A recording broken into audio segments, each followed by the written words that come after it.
Hey, everybody. Thank you for tuning into the Stuff I Heard podcast. I am your host, Josh Peak. Appreciate everybody stopping by and checking me out. I am doing this on a Wednesday. It happens to be the 29th of July, 2020. And I am just coming off working third shift. So I'm especially awake right now, which is really uncommon for this time of the morning. Granted, it's not super early, but it's early for a lot of people. If you have normal people hours, this is pretty early for you guys. But like I said, I've been up since 11:30, so yay. I'm doing it early in the morning for a specific purpose. We had our air conditioner go out yesterday, and July in South Carolina, your air going out is sort of I don't want to say life and death, but it's pretty unnerving. It'll make you a little crazy. There's nothing worse than not being able to cool off when you feel like you need to. So, yay, hot, yay, no air conditioning, yay. It's one of those things where I know that if I go to the store to get like a portable unit and throw it in a window, it could cool us off right away. But I don't need to spend that money when I've got an air conditioning guy coming who can look at it. It's just a question of when's he coming? When can he fix it? When can he be here? For years, we've had the same air conditioning guy for a while, and he's pretty dependable. But it's one of those things where, like, it's a family-owned business, and I can tell that the guy's getting older, and he's sort of handing the business off to his son, and there's sort of a transitionary time period here where we're not sure who we should be talking to, and so I like the guy. He's very reasonable. He's done work for us in the past, and he doesn't overcharge us, and I'm loyal because I'm like, hey man, you've treated us good, and I want to treat you good. Matter of fact, we've talked about putting in a one of those slimline air conditioned units above the garage. We have a bedroom above the garage, and we've talked about getting him to put in one of those because, I mean, it's an expense that we've sort of foresaw coming as the technology got better, and it only makes sense to put one up there now. We have our oldest son back home, and he's living up there, and it is really hot. The air conditioning that is on the house is, all of them are 13 years old, but it's really struggling to cool it at all. So, do I want to make it perfect for him? No. Do I need to make it livable? Yes. Not only that, but if I put a unit up there that's decent, then I mean, in the future, I'm hoping he'll move out at some point. But in the future, it'll be good for guests because then the room will be nice and cool. So that's sort of my thinking on that. We don't need to put one of those on the main part of the house, but it wouldn't hurt to start talking to them about maybe replacing our unit. It's not something that I'm looking forward to because I know it's going to be super expensive, but it is something that I think we should do so that we can lower our cost for heating and cooling the house.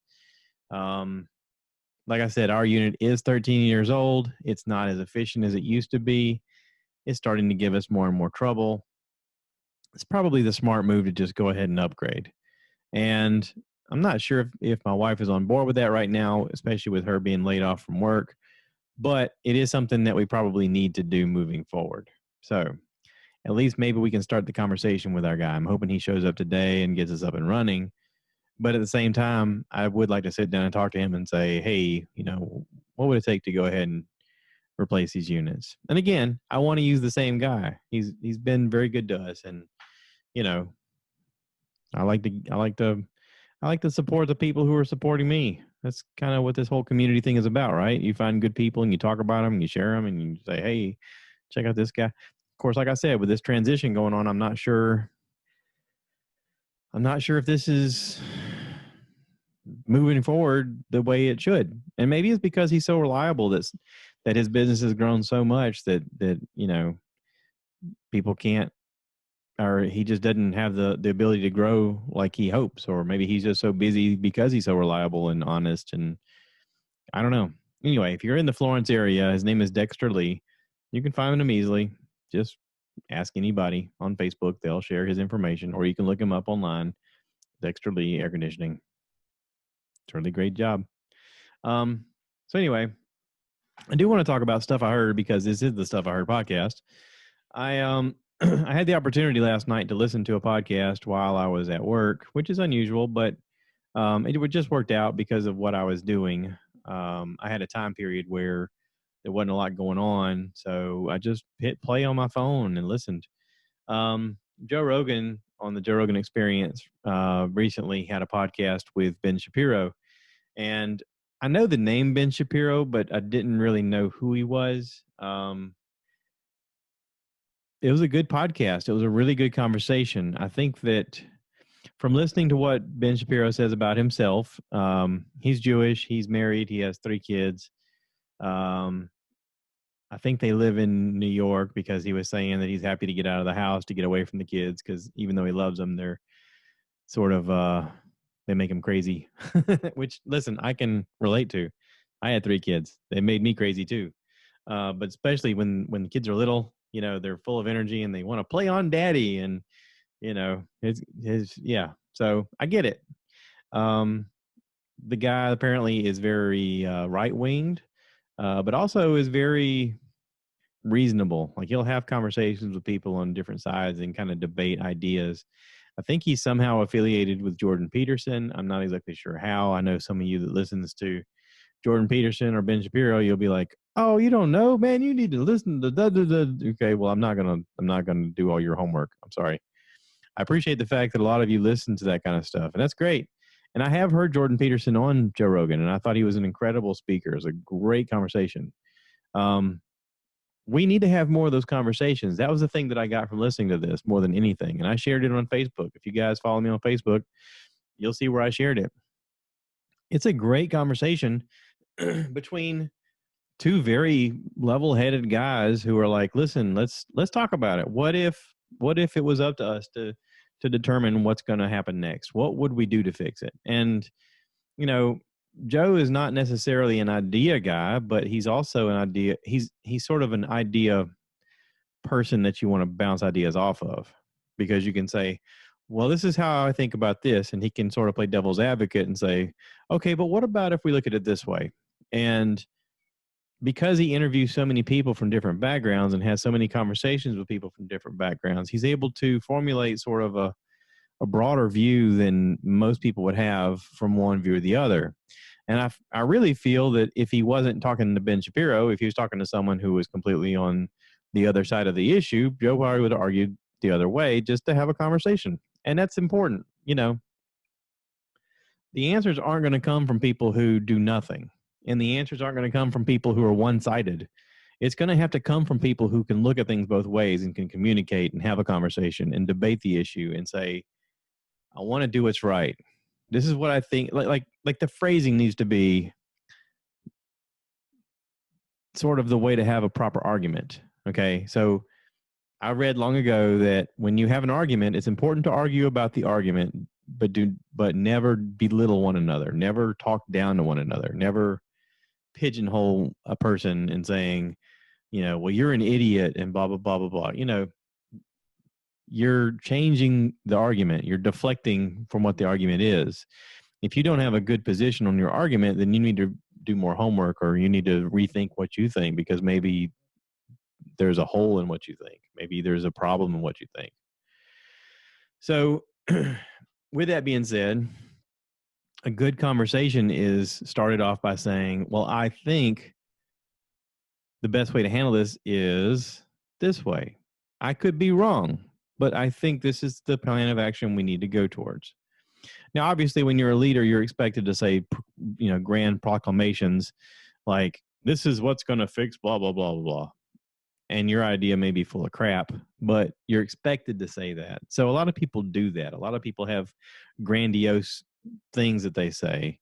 Like Joe Biden, apparently a few months ago, I saw the clip online where he said, if you elect me president, I'll end cancer. What? The fact that he said that, like, if you could just isolate that one thing that he said, that could be taken a lot of different ways. Number one, you could say, so if you're not elected president, you're not going to cure cancer? Okay, that's one way to look at it. Another way to look at it is, wait, you know how to cure cancer? I thought you were running to be a politician. I didn't know you were a scientist.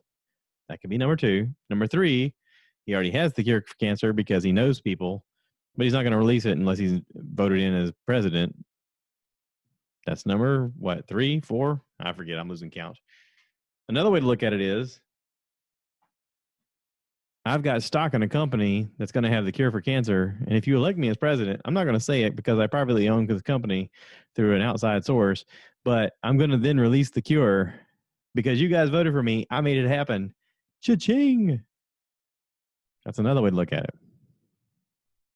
Or here's another way to look at it. He's full of crap and he just wants you to vote for him because he's an egotistical maniac. That's another possibility. Now, I know right now there's people that are Trump haters and you're like, yeah, but Trump's even worse. You're taking away from the argument. Okay. I get it. Trump's an egomaniac. He is a big egomaniac. He says great, grandiose things that are full of crap. So does Biden. But at least I don't hear Trump saying things that make no sense at all. I mean, Biden is suffering severe dementia right now, where he's literally on TV going, we're going to do everything we can to defeat Joe Biden in the next election. Dude, you are Joe Biden. I mean, it's crazy. It's the fact that we're living in this life with these two candidates is like a weird reality show where you just want to kind of watch it with your hands over your eyes like this, you know?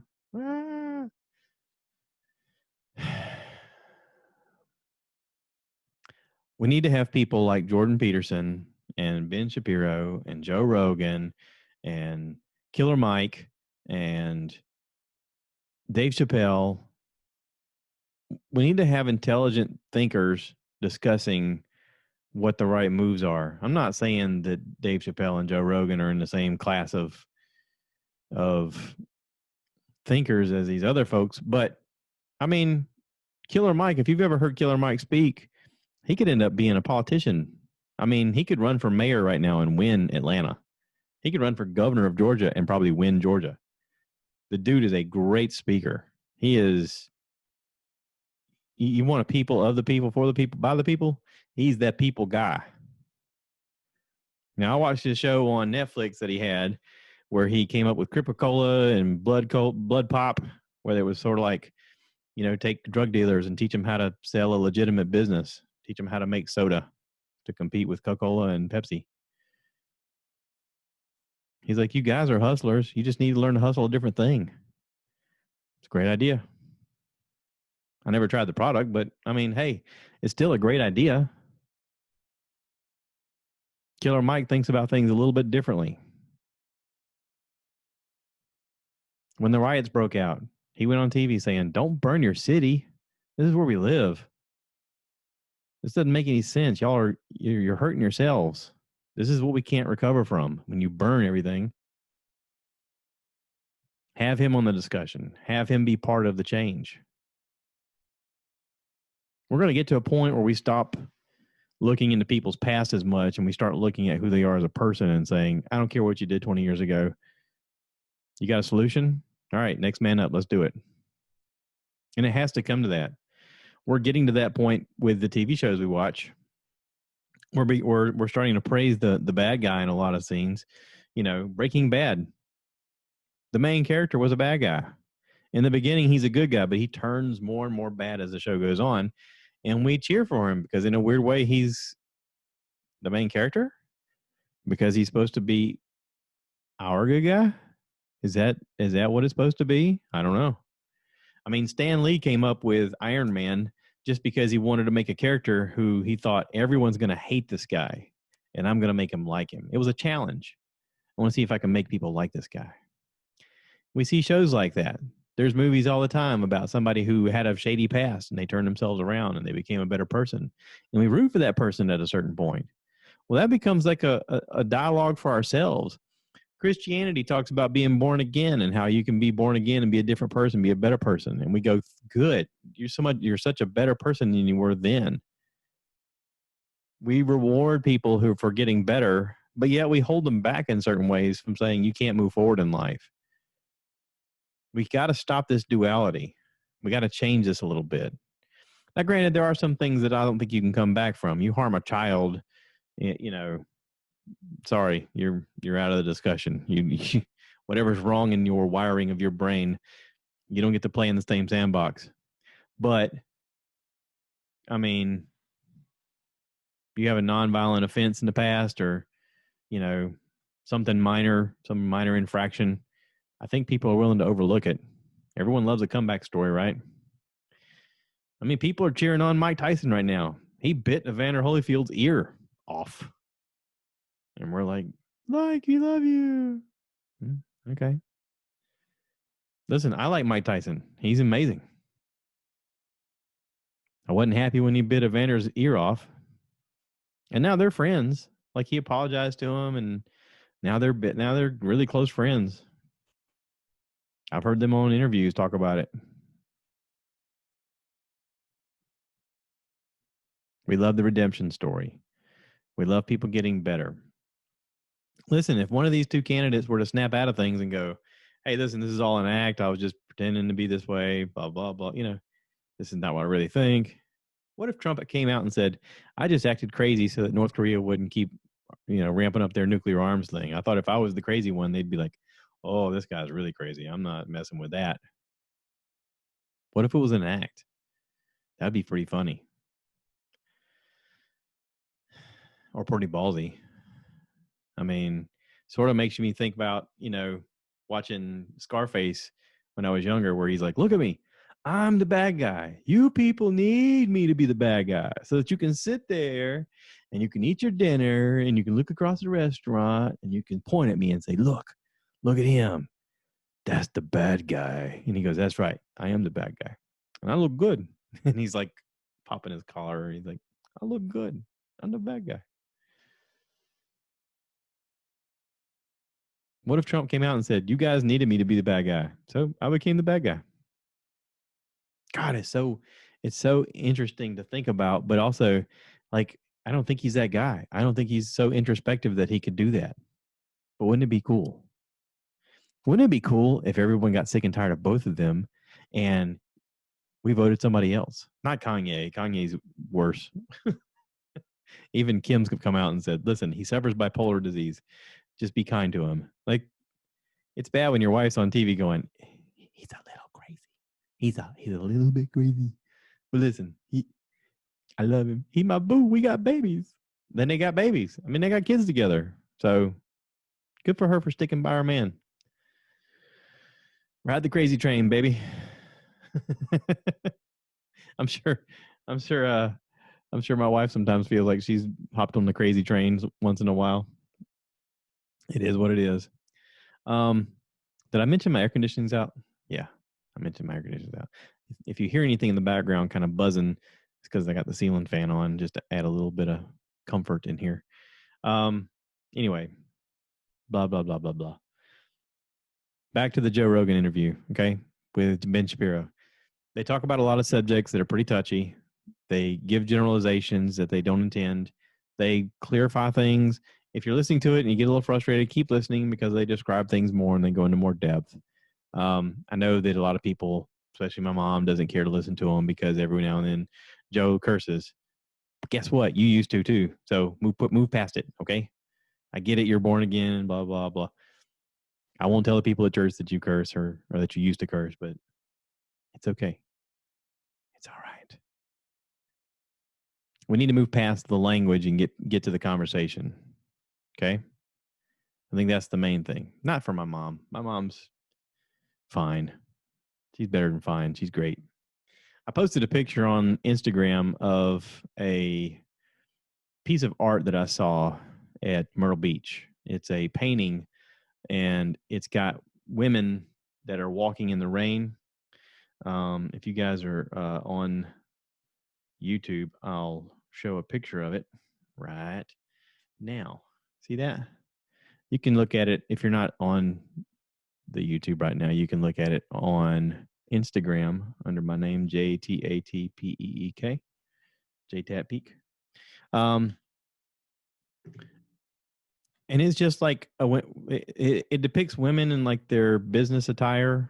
It looks like they're all wearing business suits, and they're walking away from the person who's painting, and they got their umbrellas up and they're colorful, and it's raining. And I saw it, and like I normally don't see art and just like I'm not usually drawn to things.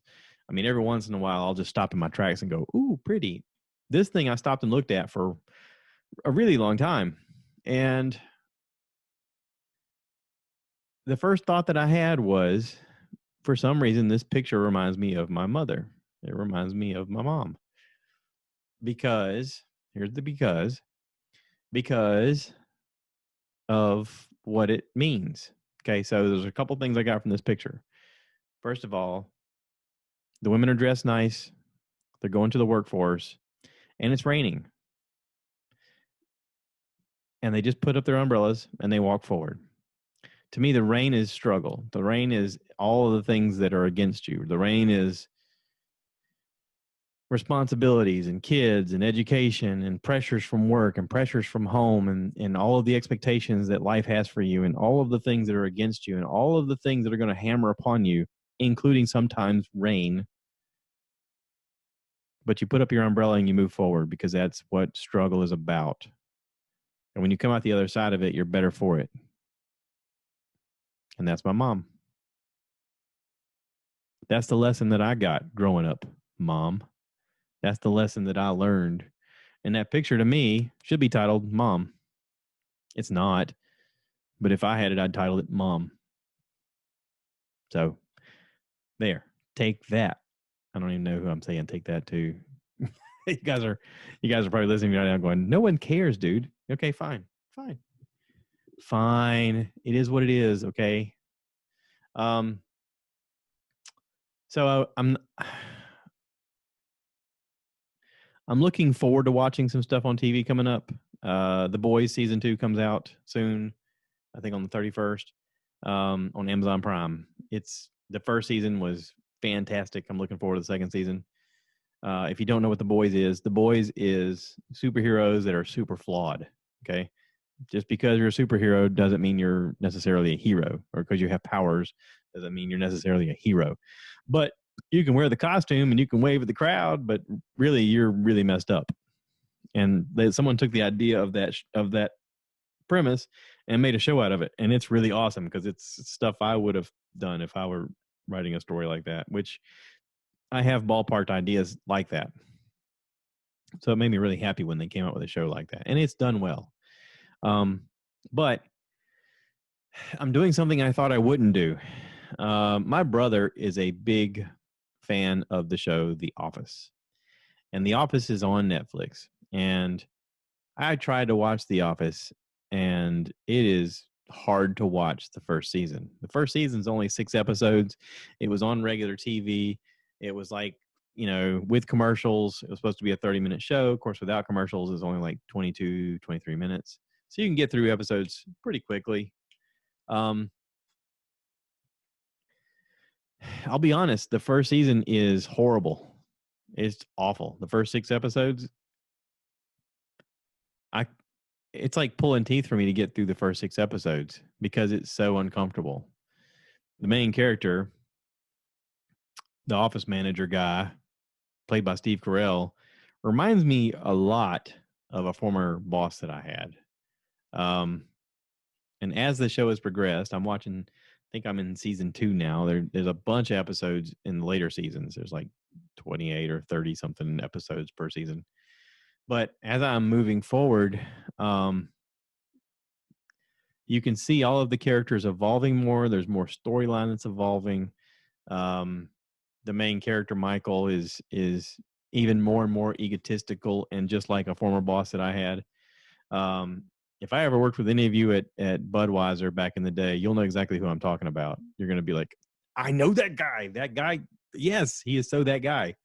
So if you haven't watched The Office and you worked with me, go watch it and you'll know exactly who I'm talking about. I'm not going to say any names. This is not the Point the Fingers podcast. That's a different one. Maybe I'll start one up called Point the Fingers.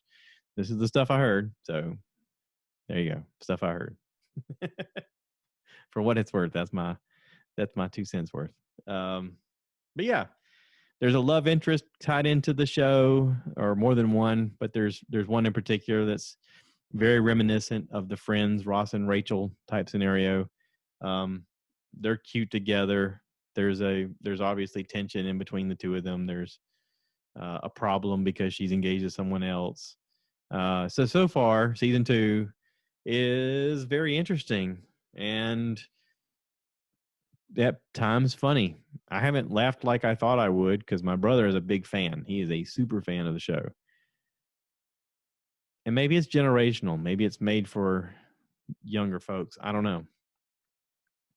Or maybe it gets better. I mean, heck, this is only the second season. It got way better from the first to the second. So I'm going to stick with it. I'm going to keep watching it. It is turned into one of those things I can just turn on and have on. And I mean, like I said, the episodes go by pretty quickly. So even if it's an awful episode, it'll be over soon. But it's only awful because that Michael character is such a dingbat.